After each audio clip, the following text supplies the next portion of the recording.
Hey, it's Larry Sharpe here at FreedomFest having amazing conversations talking about morals and ethics and values. And I have with me today David Nott.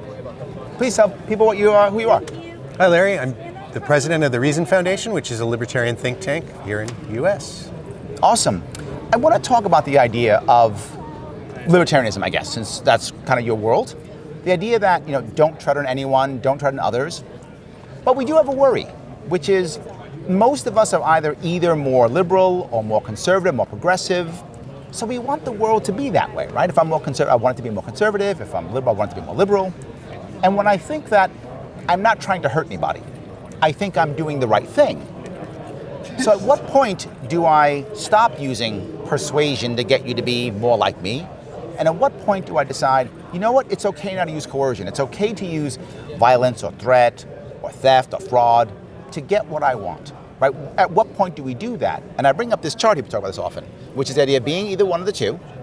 At what point to use coercion? Usually if you use coercion in today's world, it's often political, through law or rules, regulations.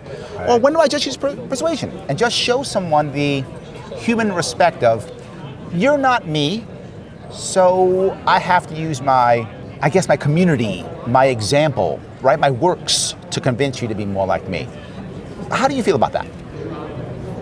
Well, I think it's less about convincing other people to be more like me and more about being more like me myself. Okay. So then when is it legitimate to use coercion? For me, in self-defense. Okay. That's the first time you'd use violence.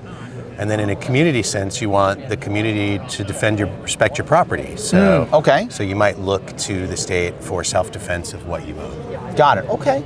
So with that now, let's shift to the idea of, say, property or self-defense. What if it's not direct, right? So no one's coming to beat me up or no one's physically taking my stuff. But I say, for example, think that, you know what, drugs are bad and you shouldn't take drugs, it's gonna hurt you. And taking drugs may make my kid to take drugs. Sure. And someone close to me died of drugs.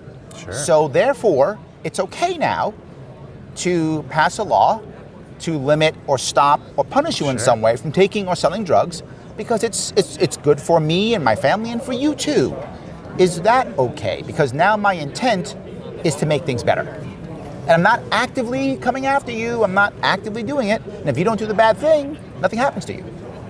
Well, you're reminding me of that radio contest where they said who can drink the most water? Mm-hmm. And the guy drank so much water that he died. So anything in concentration can become a poison and become bad for you. So I don't think we need laws saying you can't drink too much water.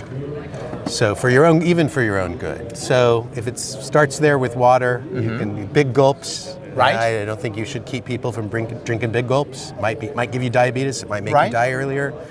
So I think that humility about not trying to control others and not trying to control what people put into their bodies is. But in this case though, right, if you drink a lot of water and you die, it's really only you, right? So I could see how you could easily say, well, no coercion. Sure. But what if I believed that if you drink so much water, everyone's gonna follow David, and they're all gonna start drinking water, and we're all gonna die now? That's right. Shouldn't I then have a law against people drinking too much water? Well, I think this is where we have a useful analogy with alcohol. We don't want people to get drunk and drive and become a human weapon. Right. So we have to grapple with some of those questions about our norms, our values, how we're going to conduct ourselves, what we'll even tolerate as a society, as a culture. So, okay, but you're talking about actual outcomes. Yes. I'm asking about kind of the moral ethics behind it. Is it okay, because my intent is good, to use coercion? Well, say the outcome would actually be good. Say if I pass this law to stop you from drinking the water, that we could actually look and see stats that less people now die of drinking lots of water, so I could find stats to prove that I'm right. Right. So I'm correct. If I pass the law as you can't drink too much water, less people die of drinking too much water. Does that make it okay?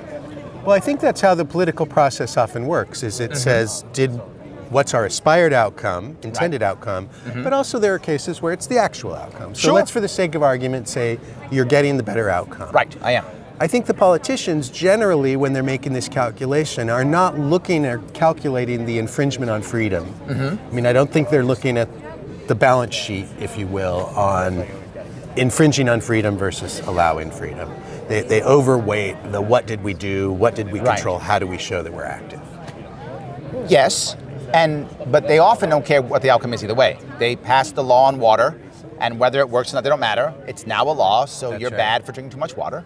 But I'm saying in this case, I'm not necessarily a politician. I'm an individual who is advocating for my politician to do the thing, right? I'm not a politician. I'm going to go on the streets, I'm going to vote, I'm going to go on TV, whatever. I'm going to give my money to these people. And I'm saying, no. We have to make sure we pass this law, because I saw in New Jersey, when they passed the law, that less people died of drinking too much water. Right. So it works. So now, California, you must do it. Is that okay? Because in this specific case, I'm doing what I think is correct, and I have data that shows that it's worked before. Does that make the coercion okay now?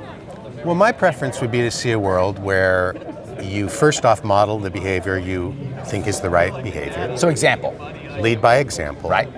And then, second order, lead by persuasion, communication of your values and why you think your values should be the values that other people follow. Okay.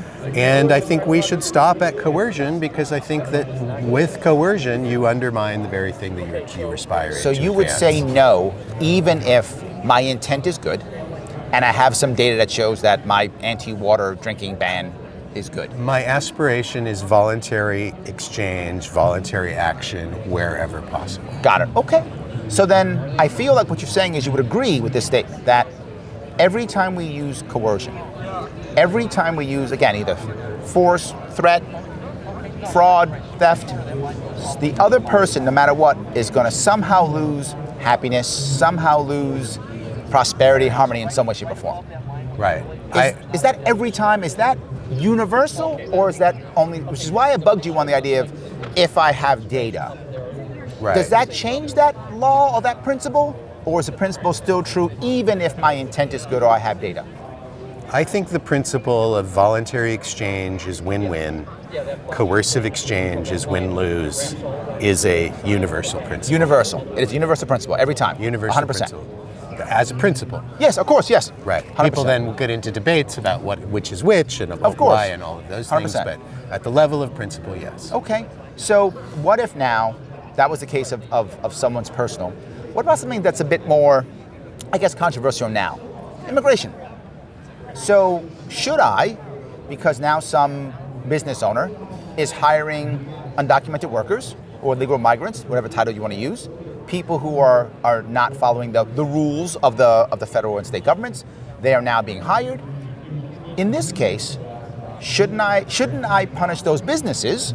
Shouldn't I be able to use coercion now? Because in this case now, they're taking jobs from Americans, they're breaking the law, these people are illegal. Shouldn't I be able to now kind of push that law, push that principle, universal principle aside, and use coercion now? Well, I think there are the age-old arguments that they're coming here for the welfare, they're coming here illegally, they're breaking the law, and we need to preserve rule of law. That they're criminals that are coming here. They're coming here to undermine America. They're going to all, vote a certain way to change our way of life.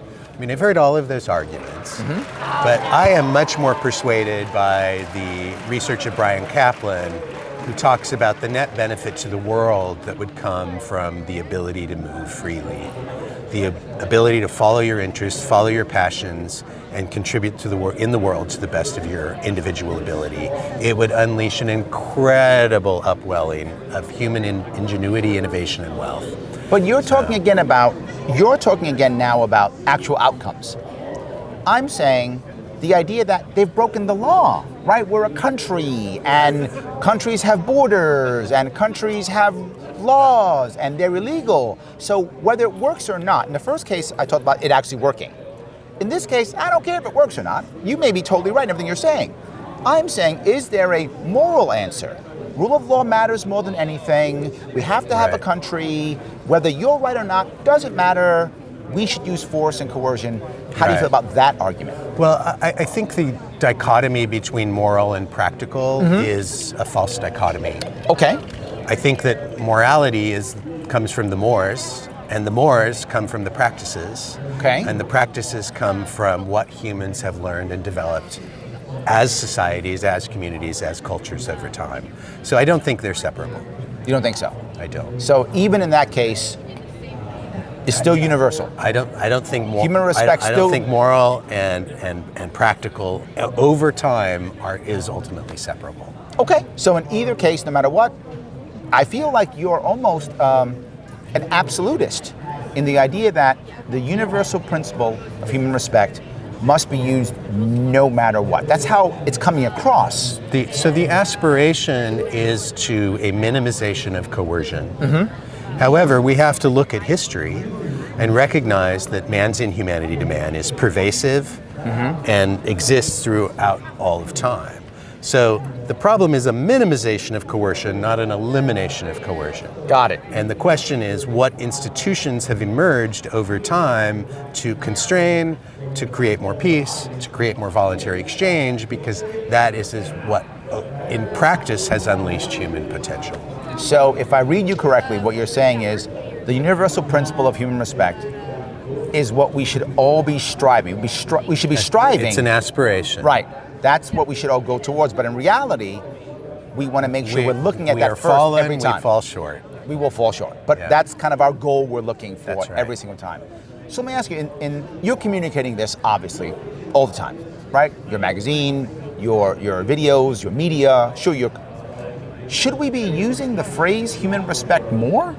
Is this universal law, this universal principle, should we be using human respect more? Will more people hear us or want to connect if we don't start with, I'm a this or I'm a that, or here's the data or here's the information, but we begin and we lead with, look, this is about human respect. Like them, love them, hate them, doesn't matter. Human respect first, then let me show you data. Then let me show you this thing or that thing. Is that a better lead or no? For millennia before written language, people conveyed culture, morality around the campfire through storytelling. Sure. So I think storytelling, okay, plot, characters, tension, these are the things that people grasp, are drawn to and connect with and relate to. So I think that storytelling is in fact the way that we embed and convey our culture. Got it. Okay. So is the theory of human respect, is that something, since we've agreed that that's a critical aspect, that it's a universal principle, how do we include that? How do we include that in our storytelling? How do we include that in our messaging? How can we include it? I'm not sure I understand the question. I think it's baked in. Baked in. Yeah, there are stories that are competing for human attention, and respect is a core human value. Is it? I think if we look at, I think so. I think if we look at what's happening in much of our media, I feel like we almost rarely use even the phrase human respect. I think we rarely show it in our media in general. Well, as you're talking, the story that comes to mind is the elderly woman whose house was stolen by her city government because she didn't pay $15 in taxes or some crazy story. And this is a story that captured people's imagination. It's a case that went all the way to the Supreme Court, and the Supreme Court said, you can't do that. Right. So this is a story of disrespect, even though we're not saying, here's a story of disrespect. No, it's a story of a victim, a woman who's been victimized by the state. And to me, that's the reason that story had such resonance, is because respect was so central to the narrative. See, I feel like, and tell me if I'm wrong here. No, I'm not going to tell you if you're wrong. You can tell me how you feel. Sure, but you can tell me if I'm wrong too, I don't mind. I have no interest in that, Larry. Isn't there an issue that people connect to that because it was a David versus Goliath? Yes. And that what if that was instead a large corporation that had the same thing happen to them? What if it was a GM or if it was a Google? I don't think the people would, I mean, it's same idea, respect is lost either way. Or what if it was an individual? So individual, not corporation. It was Jeff Bezos or it was Elon Musk. But I think your tell was with David and Goliath, and this is the point. It's the story form. David and Goliath is a story form from the Bible. It's a story that people can relate to. the competition for mind share in the marketplace of ideas is this competition among stories. Right. So you're just offering a competing story from somebody else who makes the Goliath the corporation, because they're competing to frame the story in a different way. Yeah, but hold on though. That David and Goliath piece could still work. Let's say I decide I'm mad because Jeff Bezos has more money than me.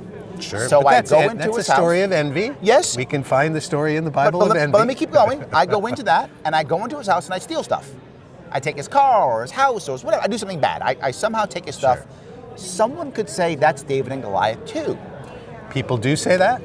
So that Yes, is my they worry, do. that I feel like that was less about respect and more about David and Goliath, where I'd like it to be about respect and not just big guy Sure. bad, if Sure. that makes any sense. Because big guy isn't Sure. by default bad, I mean often, Right. but not by default. Sometimes big guy is right. The first rule of social change is to delegitimate and dehumanize your opponent. So in the political war that goes on in this world, these are the efforts that you make Jeff Bezos evil, you make him Right. bad, you He's a bad make guy. him Yep. all these things so that you are justified in stealing his stuff. Absolutely. And it's where wars come from. Yep. You know, we don't like those evil other people who are the others, and therefore they are less human. They have the wrong religion, they Right. have the wrong country, therefore we get to go bomb them and Right. take their stuff or put our rule over them. But these are the competitions that are taking place all the time. But then wouldn't that also be better if we use human respect even there? Well, I think what you're getting to, Larry, is how do we broaden the tent of people with whom we practice respect? Right? So I think this is in some sense the role that religion played to make we bigger than just your family. Right. Where it started with we treat our family this way, but we kill the other tribe. Religion came and then we became this larger collection of our religion, but then we went and we killed the other religion, and then Right. we have this larger national But each identity. of those And is lacking respect again though. they're lacking respect for the other. I think the question is how do we universalize respect to be human? The fact that I am And what I'm human saying is and if that you- you if are we keep human, and doing if the we are all stories- human, I get what you're saying. What I'm saying is if we keep doing the stories and we do the David versus Goliath or whatever the case may be, that still validates us beating up some guy. you It are still correct. does. It validates That's me right. beating up some individual, And some group, and this whatever. is where we say the aspiration to perfection versus the approach to perfection. So what if we instead focused on the idea of empathy versus sympathy, understanding versus I'm right or I'm wrong, the idea of I have to respect you no matter what, even if I don't like you, I have to respect where you're coming from, right? So I don't want to coerce you at all, except as you said, self-defense, of course, absolutely. But assuming no attack in some way, no ability to take my stuff. So I don't like those people across the sea. Absolutely. I don't. I think they're bad people, right? So what we do is go David and Goliath and bomb them. Wouldn't it be better if we had coercion? Didn't have coercion, had persuasion, and we said, no, they're different than us, and I don't like them. But I respect that they've made choices, they have a culture, they have things they have. Right. Let's use our example, let's use our community, let's use our works to Right. convince them to come to us. Right, so tolerance is a form of respect. It's tolerance of this world of multiple points of view. So yeah, religious tolerance was a great innovation in Amsterdam in the 14th century? I mean, that was a novel idea, this religious tolerance. Sure. And there's a lot. This current world, we see people at each other's throats, All the at time. each other's necks. We would do well with a lot more religious tolerance. So then, if we're working on that idea of respect, I guess what I'm nudging towards is a change of communication to focus on the idea of human respect over the idea of I'm right, or here's data, or it feels good, or stories, focusing specifically on that phrase, human respect, so that people would say, am I practicing this or not? Does it matter if I'm right or I'm wrong? Am I practicing this or not? Do you think that's the right move or no? I have no idea. Okay, so how about an opinion?